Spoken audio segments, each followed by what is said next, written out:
video, then you've created your mandala design, you've rolled out your slab, you've put it in your mold, you've transferred your mandala design onto your slab, and now you're ready to get into the Sgraffito technique. So as we're carving, we'll talk about the process and kind of the historical significance of where Sgraffito started and where it came from and how it has evolved kind of in the ceramic world. But these are the three tools that I'm going to recommend that you use. We have a small loop tool, so a small one, it's going to have 2 loops on each end. One is usually smaller than the other. Then we're going to use a slightly larger loop tool that has a little bit of thickness to it. So this one doesn't have much thickness on the loop itself, and this one does. I know it's a little bit tricky to see, but hopefully you can. And then if you have access to an X-Acto knife, that's going to be really great for you to be able to use as well. So whenever you are carving, there's a couple things that you want to understand. We're not necessarily trying to carve down deep into the clay. We're just scraping the glaze off the top surface. So as we kind of go through this, just kind of pay attention to those tips and tricks that I give you and apply it to your own design. So let's go ahead and get started. Alright, so I think this will be a better focal point for you for your tool. So this is the loop tool I was showing you before, which was kind of hard to see. So it's got loops on either end, and one I think is a little bit thinner than the other, and we'll talk about how to properly use this in just a moment. And then here is the other loop tool I was talking about. So it's got a little bit thicker wire at the end, and we'll talk about why that could be beneficial in a little while. And then we have our X-Acto knife if you have access to one of these. So when you make your first initial kind of line or mark in your clay, you are not going to want to hold your loop tool this way. And I think that's a really common mistake with beginners. Instead, you're going to want to hold it so the loop is being pressed into the clay or the underglaze. The other thing to kind of understand is that we're not trying to necessarily make a carving, we're just scraping the surface of the underglaze out of our line. But because of the type of loop tool that we're using, the chances of you having kind of embossed carving is very high. And that's okay, it's just you don't want to be pressing really, really hard. So I'm going to go ahead and I'm going to work my way from the middle out. So I'm just gently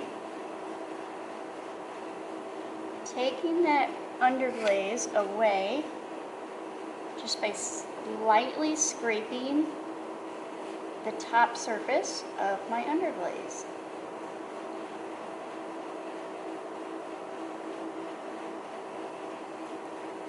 And the little crumbs that you're going to start to have, I wouldn't just blow those off your piece.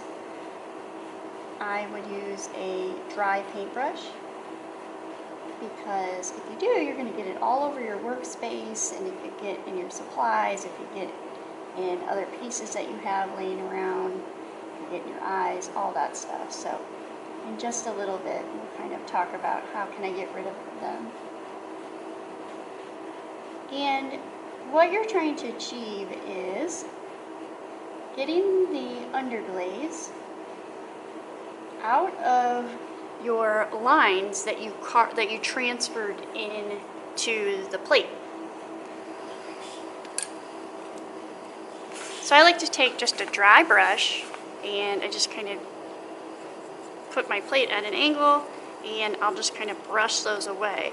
But be careful, because if they're next to you or they get underneath your plate, it's going to stick. So just kind of brush those off to the side so they're out of the way.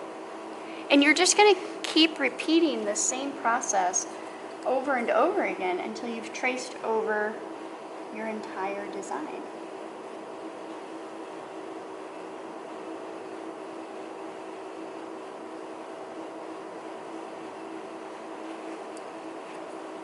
And every now and again, you might get some clay stuck in your loop tool, so I would just kind of clean that out.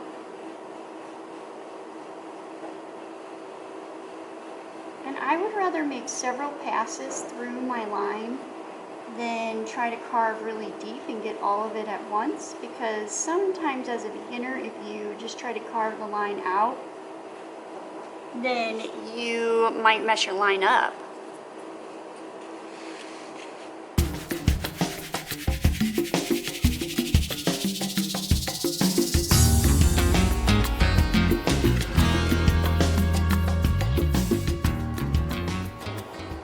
So at this point, once you have your first section carved out, I would stop and take a minute and look at your original drawing that you did and just kind of compare it to see what you have. And hopefully you have something really similar. And this would be a point where you could maybe make a few adjustments if you needed to. I wouldn't get too involved in it because we're going to come back in and we're going to take some of the positive space out here in a little while. But just kind of take a look at it and make sure you don't have any glaze sitting in the areas that you've already carved and scraped away. Just make maybe one more pass through now that you have a guide. It's kind of like a little road for your loop tool here. And you can go back in and you can clean it up and get a really clean line.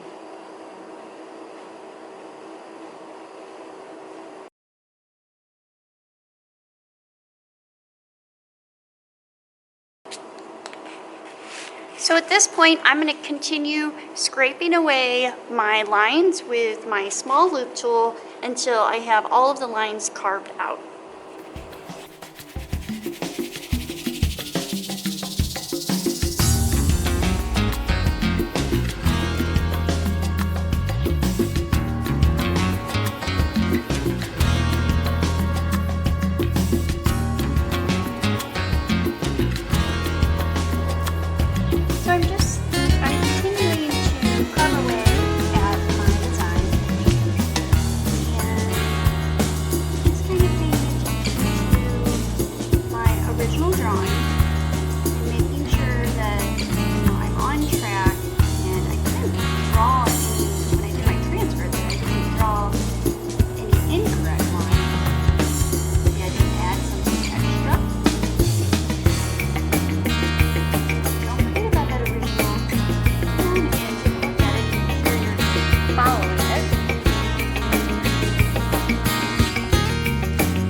Now that we have our mandala design carved out in a line drawing, we're going to go back in and we're going to scrape out our area so we have negative and positive space. And if you did your original drawing properly, then you already have that marked off.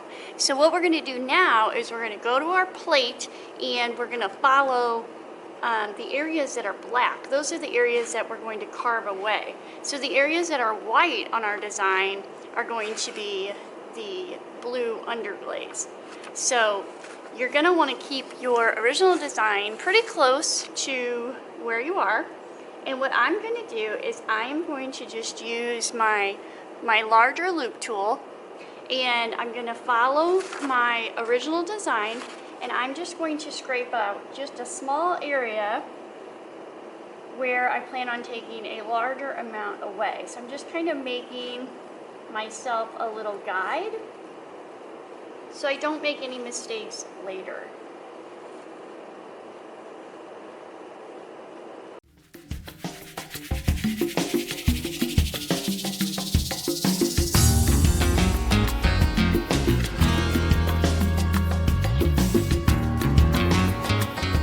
Okay, now that I know where all my parts are that I'm going to scrape away, I can go ahead and do that. And at this point, you can either use your X-Acto knife if you have access to it, or I would recommend using that wider, larger loop tool. And what I'm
I've carved out all my negative space, and I don't know if you noticed it, but in my original drawing I had some lines in this little area right here, but I haven't decided quite yet, but I think I might end up leaving those out just because that's a really tight area.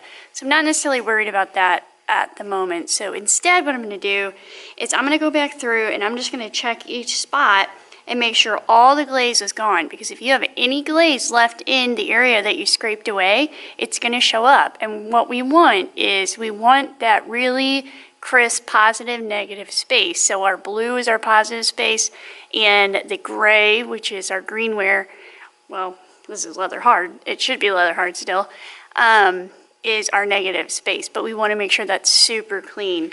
So you can do a couple different things. You can use the side edge of this tool to kind of scrape this way.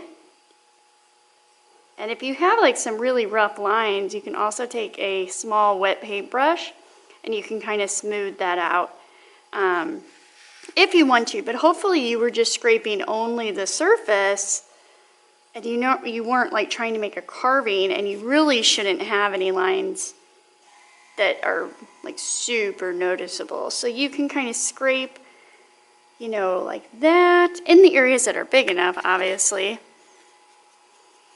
What I like to do is I like to use an X-Acto knife And I like to go back through and just kind of sharpen up any edges that might have got messed up. I also like to use my loop tool to do that.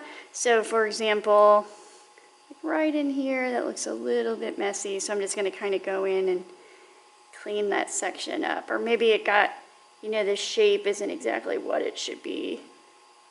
So you can go in and just kind of fine tune your design at this point.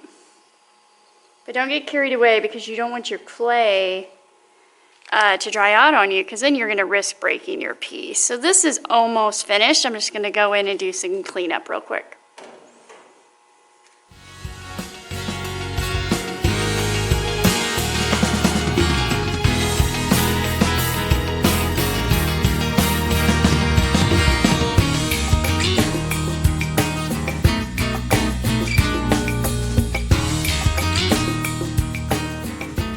So at this point, this piece is ready to set out to dry the rest of the way until it gets to its green wear stage, and then we will do the first firing.